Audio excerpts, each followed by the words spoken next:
Hello दोस्तों, कैसे हो आप सब। उम्मीद करते हैं कि आप लोग भी अच्छे होंगे, स्वस्थ होंगे। आज मैं आप लोग के लिए एक नई जानकारी दिया लाया हूँ। आज मैं दरभंगा जिला में कार्यरत सेविका जिनको महिला पर्यवेक्षक बनना है, उनके लिए कुल बिहार सरकार के द्वारा 48 पद के लिए विज्ञापन निकाला गया है और उसके लिए मार्गदर्शिका भी दिया गया है। तो आइए हम इसकी पूरी जानकारी लेते हैं कि इसमें क्या क्या गाइडलाइन दिया गया है। तो सभी संबंधितों को सूचित किया जाता है कि दरभंगा जिला में समेकित बाल विकास सेवाएं, आंगनवाड़ी सेवाएं अंतर्गत आंगनवाड़ी सेविकाओं से महिला पर्यवेक्षक के कुल 48 पद रिक्त पदों पर अनुबंध के आधार पर नियोजन हेतु विज्ञापन और मार्गदर्शिका दिनांक 10/6/2010 और एवं संशोधित पत्र 5994 दिनांक 31/12/18 एवं अन्य पत्रों से प्राप्त मार्ग निर्देशों के आलोक में दरभंगा जिला में कार्यरत इच्छुक आंगनवाड़ी सेविकाओं से ऑनलाइन आवेदन आमंत्रित किए जाते हैं। ठीक, अब देखिए निर्देशिका क्या क्या है। ICDS निर्देशालय बिहार पटना, पत्रांक संख्या इतना और 28/8/2024 के द्वारा आंगनवाड़ी सेविका एवं महिला पर्यवेक्षक के पद नियोजन हेतु ऑनलाइन आवेदन पोर्टल का लिंक, ये है आपको लिंक। ठीक है, जिस दिन से आवेदन भराएगा उस दिन से आप लोग को ये लिंक एक्सेस हो जाएगा, पर अपना पंजीकरण कर ऑनलाइन आवेदन समर्पित कर सकेंगे। ठीक है, और नियोजन हेतु जिला के रिक्त संबंधित विस्तृत सूचना और ऑनलाइन आवेदन किए जाने की प्रक्रिया यूज़र गाइडलाइन के रूप में भी दरभंगा जिला के आधिकारिक वेबसाइट, ठीक है, एक दरभंगा जिला का आधिकारिक वेबसाइट है NIC दरभंगा। गूगल पे सर्च में आ रही है ना NIC दरभंगा, आपको आ जाएगा। उसमें सारे मार्गदर्शिका, नोटिस, रिक्त क्या है, सभी कुछ आप लोग वहाँ से डाउनलोड कर सकते हैं, प्रदर्शित है। ठीक है, एवं जिला प्रोग्राम कार्यालय ICDS ऑफिस में भी सूचना पट में देखा जा सकता है, लिखा हुआ है, वहाँ पर जाइएगा, वहाँ से भी आप पता कर सकते हैं। ठीक है, अब देखिए रिक्त पद टोटल कितना है। दरभंगा जिले में टोटल 48 रिक्त पद दिया गया है। ठीक है, 48 रिक्त पद दिया गया है हेतु कोटिवार विवरण निम्न। जो देखिए 48 जो रिक्त पद दिया गया है उसमें कोटिवार विवरण है, मतलब उसका कैटेगराइज बांटा गया है। अनुसूचित जाति में 7 पद दिया गया है। ठीक है, 7 पद, और ये अनुसूचित जनजाति में 1 पद, अत्यंत पिछड़ा में 9 पद, पिछड़ा वर्ग में 6 पद, पिछड़े वर्ग की महिलाओं के लिए 1 पद, आर्थिक रूप से कमजोर वर्ग के लिए 5 पद और अनारक्षित वर्ग मतलब अनरिजर्व कैटेगरी के लिए 19 पद दिया गया, टोटल 48। ओके, चलिए आगे बढ़ते हैं। अब इसको भरने का डेट कब से कब तक है, ये बात ध्यान से आप लोग रखिएगा, क्योंकि ये जितनी भी सेविका हैं उनके लिए है। अगर वो दरभंगा जिला में जो भी सेविका हैं, अगर ये मेरे पोर्टल तक पहुँचे, मेरे ऑनलाइन यूट्यूब चैनल तक पहुँचे और उनको पढ़े, तो वो लोग आवेदन का डेट और अंतिम डेट क्या है वो जान ले। ऑनलाइन आवेदन प्राप्ति की तिथि, अब देखिए ऑनलाइन भरने की तिथि दे दिया है 15/10/24 से 4/11/24 तक संध्या 5 बजे तक स्वीकार किया जाएगा।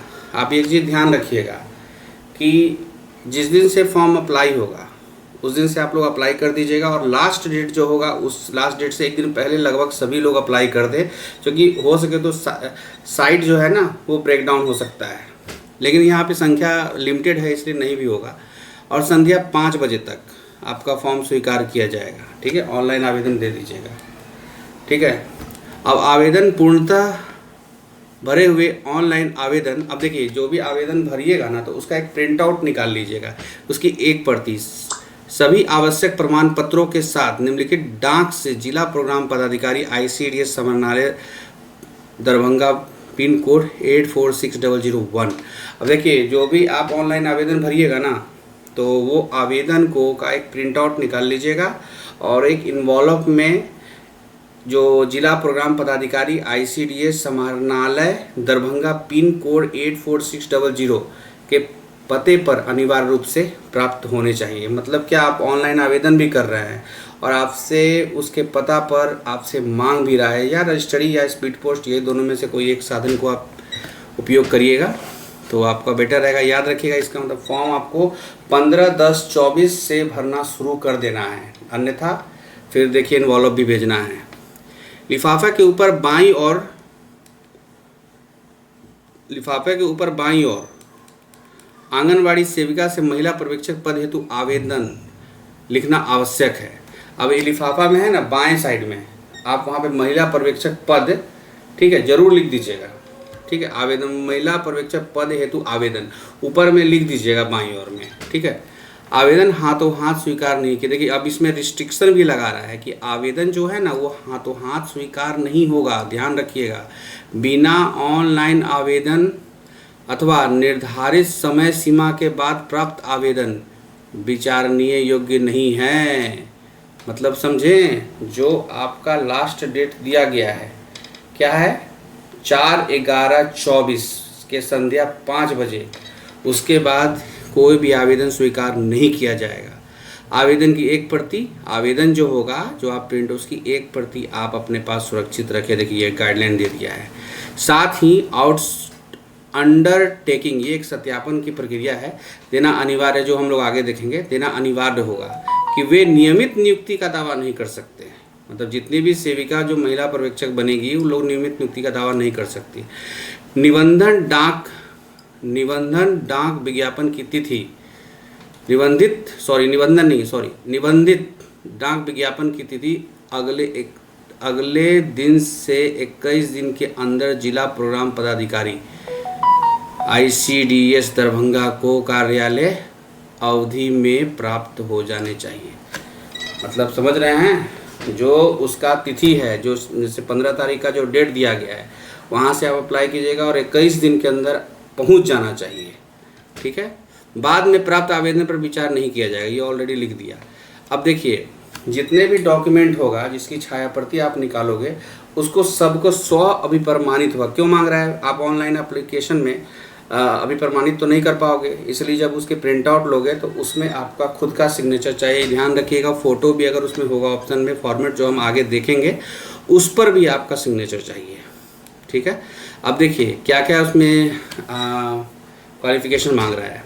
मैट्रिक परीक्षा के उत्तीर्णता का प्रमाण पत्र का एवं अंक पत्र दे दीजिएगा। अनुमंडल पदाधिकारी द्वारा निर्गत आवासीय प्रमाण पत्र, जो आपका अनुमंडल पदाधिकारी होगा दरभंगा जिला का, उसका आवासीय प्रमाण पत्र जरूरी है। राजपत्रित पदाधिकारी या दरभंगा द्वारा निर्गत चरित्र प्रमाण पत्र, कैरेक्टर सर्टिफिकेट भी देना होगा जिनको आवश्यकता हो फॉर्म के फिलअप करने के अनुसार। जाति प्रमाण पत्र देना होता है। आरक्षण वर्गों के लिए जो लागू हो, यथा जाति प्रमाण पत्र और क्रीमी लेयर प्रमाण पत्र अति पिछड़ा वर्ग एवं पिछड़ा वर्ग के लिए अनिवार्य है। ठीक है, ये तो आप लोग समझ रहे होंगे ये सब चीज़। अनुभव प्रमाण पत्र आपको देना ही है, प्रमाणित होना चाहिए। अब अभ्यर्थी को संबंधित बाल विकास पदाधिकारी द्वारा निर्गत कार्य अनुभव का प्रमाण पत्र संलग्न करना अनिवार्य है। अब देखिए जो सेविका जिन CDPO के अंदर काम कर रही है ना, तो उनके द्वारा वो ये अब क्या लिख रहा है कि अभ्यर्थियों को संबंधित बाल विकास परियोजना पदाधिकारी द्वारा निर्गत कार्य अनुभव, मतलब जो जिस CDPO के अंदर काम कर रही है ना उनके द्वारा कार्य अनुभव मतलब एक्सपीरियंस सर्टिफिकेट आपको उनके द्वारा लेना अनिवार्य है और वो भी सबमिट करना होगा। अभ्यर्थी कितने वर्षों तक सेविका के पद पर कार्य किया गया है, उससे मतलब पता चलेगा ना कि अभ्यर्थी कितने साल से काम कर रहा है। अब देखिए जिन आंगनवाड़ी सेविका का राष्ट्रीय पुरस्कार, अब देखिए थोड़ा सा कुछ विशेषता है, नीचे भी लिखा है इस चीज़ के लिए, वो जानकारी दिया होगा। जिन आंगनवाड़ी सेविका का राष्ट्रीय पुरस्कार और राज्य पुरस्कार प्राप्त हुआ हो तो संबंधित प्रमाण पत्र। अब ये पुरस्कार जिन भी सेविका के पास होगा तो ये मांग रहा है, जरूर कुछ ना कुछ बात होगा। चलिए आगे देखते हैं क्या है। अन्य प्रमाण पत्र जो लागू हो, जैसे दिव्यांगता प्रमाण पत्र जो आँख से नहीं देख सकते हैं, या कुछ भी फिजिकल इशू होगा उनके लिए, स्वतंत्रता सेनानी के आश्रित संबंधित प्रमाण पत्र, ये भी देख लीजिए। ये सब तो आप जर्नल हर वैकेंसी में होती है। आंगनवाड़ी सेविका से महिला पर्यवेक्षिका अनुबंध के पद पर नियोजन के संबंध में आवश्यक योग्यता। अभी देखिए वहाँ पे हम लोग छोटा सा रूप में देखे थे, अभी यहाँ पे पूरा का पूरा डिटेल दिया है। अभ्यर्थी केवल कार्यरत आंगनवाड़ी सेविका हो, ठीक है। अब देखिए अभ्यर्थी जो है, ये जो है कार्यरत सेविका होनी चाहिए, या आपका भारत का नागरिक होना चाहिए। अभ्यर्थी दरभंगा जिला का स्थायी निवासी हो, अस्थायी निवासी अनिवार्य है। इसके लिए अनुमंडल प्रमाण पत्र आवासीय, इसलिए आवासीय मांगा जा रहा है। इसमें बाहर के लोग नहीं भर सकते, ओनली दरभंगा के लोग भर सकते हैं। न्यूनतम योग्यता मैट्रिक है, जो पहले बता चुके हैं। अब चयन वर्ष की 1 जनवरी को 10 वर्ष का कार्यकाल होना अनिवार्य है, कार्यकाल होना चाहिए। अर्थात 1/4/24 को 10 वर्ष का सेवा होनी चाहिए। आप काउंट कर लीजिएगा, 1/4/24 तक 10 साल का सेविका के रूप में आप कार्य कर चुके हो। ये सब आप ध्यान रखिएगा।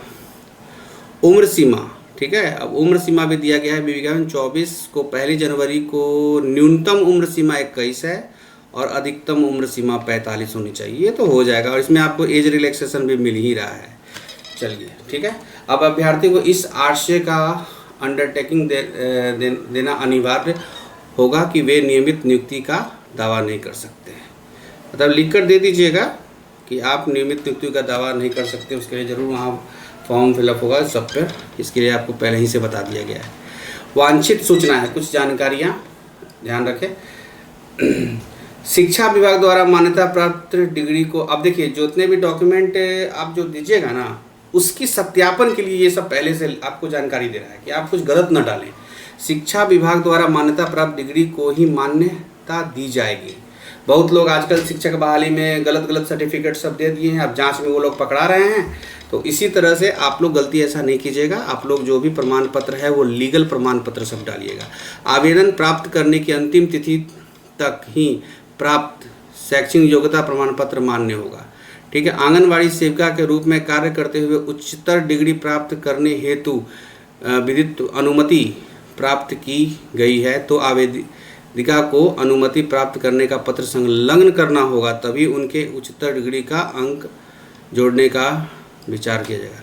अरे जितने भी आपने जब सेविका के रूप में कार्य किया होगा ना, तो कोई सेविका जिन्होंने पढ़ाई लिखाई आगे किया होगा, तो जो उच्चतर डिग्री होगा, ठीक है, उच्चतर डिग्री जो होगा वो प्रमाणित करना होगा। बस उसको मान्य, उसको विचार जो हो सके तो कुछ ना कुछ इस पर आगे होगा, पॉइंट या कुछ भी मिल सकता है, ठीक है। अब देखिए मैट्रिक की परीक्षा के प्राप्तांकों का प्रतिशत निकालते समय अतिरिक्त मतलब एक्स्ट्रा विषय के अंकों को नहीं जोड़ा जाएगा। अब देखिए मैट्रिक का जब हम एग्ज़ाम दिए थे ना, उसमें इकोनॉमिक्स मेरा एक्स्ट्रा सब्जेक्ट था, तो उसको जो एक्स्ट्रा सब्जेक्ट को जोड़ के हटा के बाकी सारे सब्जेक्ट को जोड़ेगा। मात्र अन्यथा कंपलसरी एवं ऑप्शनल विषयों को जोड़ा जाएगा, ठीक है। प्रत्येक अभ्यर्थी को उच्चतर परीक्षा इंटर स्नातक के लिए एवं राष्ट्रीय पुरस्कार एवं राज्य पुरस्कार प्राप्त अभ्यर्थी को मार्गदर्शिका के निहित प्रावधानों के आलोक में अतिरिक्त बोनस अंक मिलेगा। हम आपको कहे थे ना कुछ होगा, तभी राष्ट्रीय पुरस्कार ये सब चीज़ मांग रहा है इसमें। ओके चलिए आगे बढ़ते हैं। प्रत्येक अभ्यर्थी को 10 वर्ष का निरंतर सेवा के लिए 10 अंक दिए जाएंगे। वाह, आप ये देख लीजिए, जो 10 साल से जो काम कर रहे हैं ना, उनको 10 अंक मिलेंगे।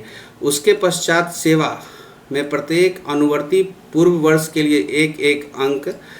यह अंक केवल उसी अवधि के लिए देय होगी जिस अवधि के लिए मानदेय दिया गया होगा, ठीक है। ये तो आप लोग बेहतर से समझते हैं। चलिए आगे बढ़ते हैं। विज्ञापन स्रोतों से प्राप्त अंकों के कुल योग के आधार पर अंतिम योग्यता सूची तैयार कर आरक्षण कोटा के अनुसार जिला स्तरीय चयन समिति द्वारा अनुमोदनोपरांत रिक्त पदों के आलोक में सर्वाधिक मेगा अंक प्राप्त करने वाली सेविका का नियोजन महिला पर्यवेक्षक के पद पर किया जाएगा। अब देखिए सारा मापदंड पैमाना आपको बता दिया है। अब उसके अनुसार जो हमको मेघा सूची तैयार होगी वही सब महिला पर्यवेक्षक पद के लिए आगे, वही सब सेविका को महिला पर्यवेक्षक पद के लिए आगे बढ़ाया जाएगा, सूची में आएगा। ठीक है, जो जो मापदंड पैमाना में सही उतरेंगे। यदि 2 सेविका का सामान्य मेघा अंक प्राप्त, अब देखिए कभी कभी क्या होता है ना, 460 आ गया, अभी क्या हुआ, अंक आ गया, अब क्या हो गया, उस केस में तो आयु को देखा जाता है। ये सामान्य एग्जाम में भी ऐसा ही होता है, लगभग मैक्सिमम एग्जाम में, समझ गए।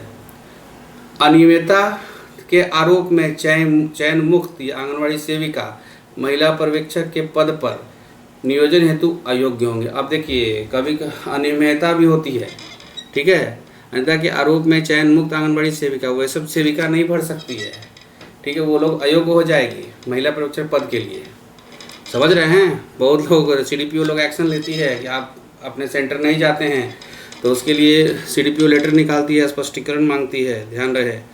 चलिए अब आप लोग को बताते हैं कि मानदेय पर क्या विचार किया है सरकार ने।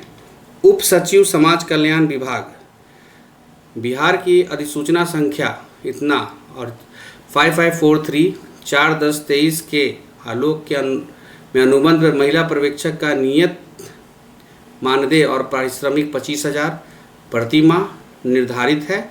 इसके अतिरिक्त 120 रुपये प्रति आंगनवाड़ी केंद्र यात्रा भत्ता भी मिलेगा और 9,000 प्रति माह निर्धारित है अधिकतम, मतलब 120 रुपये, आप जितना बार आंगनवाड़ी केंद्र विजिट कीजिएगा तो 120 रुपये और मैक्सिमम 9,000 है, ठीक है।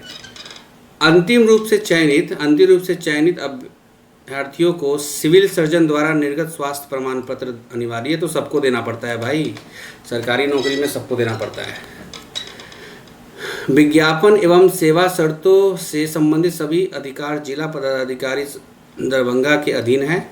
जिला पदाधिकारी दरभंगा विज्ञापन को संशोधित और रद्द करने के लिए सर्वाधिकार धारित करते हैं। बोले थे ना, जिला समन्वयालय दरभंगा निकाला है, अब जिला पदाधिकारी को ये अनुशंसा करने के लिए दे दिया गया है कि आप इसको रद्द भी कर सकते हैं और ज्वाइनिंग में आगे भी कुछ घटा बढ़ा भी सकते हैं, संशोधित भी कर सकते हैं, ठीक है। अब ये जिन को ये नोट में सूचना दे दिया गया है, ये सब नीचे लिख दिया है, ठीक है। ये देखिए दरभंगा NIC का साइट है, यहाँ जाके भी आप दरभंगा.nic, ठीक है, यहाँ जाके आप कर सकते हैं। तो दोस्तों आज आपको इन सभी विषयों की एक संक्षिप्त जानकारी मिली है, तो कैसा लगा अपना ओपिनियन ज़रूर बताइएगा। और उम्मीद करते हैं कि आप लोग इसको फॉर्म को जल्द से जल्द अप्लाई कीजिएगा और अपने कमेंट ज़रूर शेयर करें। और उम्मीद करते हैं वैसी सेविका जो महिला पर्यवेक्षक बनेंगी, उनके लिए आशा करते हैं वो महिला पर्यवेक्षक बने, क्योंकि उनका लंबा एक संघर्ष है सेविका के तौर में। और अपने स्तर पर ये सब जानकारी प्राप्त करें। जो गूगल पे जाइए NIC के साइट पर, और वहाँ से आप इस फॉर्म को डाउनलोड कर सकते हैं, पूरा डिटेल उसमें देख सकते हैं, ठीक है, देख सकते हैं। और ये देख सकते हैं दोस्तों। और एक चीज़ और बताना चाहते हैं कि जिज्ञासा को कभी ख़त्म नहीं करना चाहिए। सेविका एक लंबे समय से अपने क्षेत्रों में कार्य करती है और बहुत उनकी ईमानदारी का कार्य होता है, इसलिए आप लोग फॉर्म को ध्यान से पढ़िएगा और पढ़ के फॉर्म भरिएगा। और अपने अपने कमेंट इस मेरे चैनल को ज़रूर, अगर आपको कुछ मेरे चैनल से सहायता मिल सके तो ज़रूर आपका अनुभव हमारे कमेंट के द्वारा शेयर कीजिएगा, जो हमें भी प्रेरणा मिलता है कि आगे मैं भी इसी तरह से चैनल में नए अपडेट दूँ। बहुत बहुत धन्यवाद।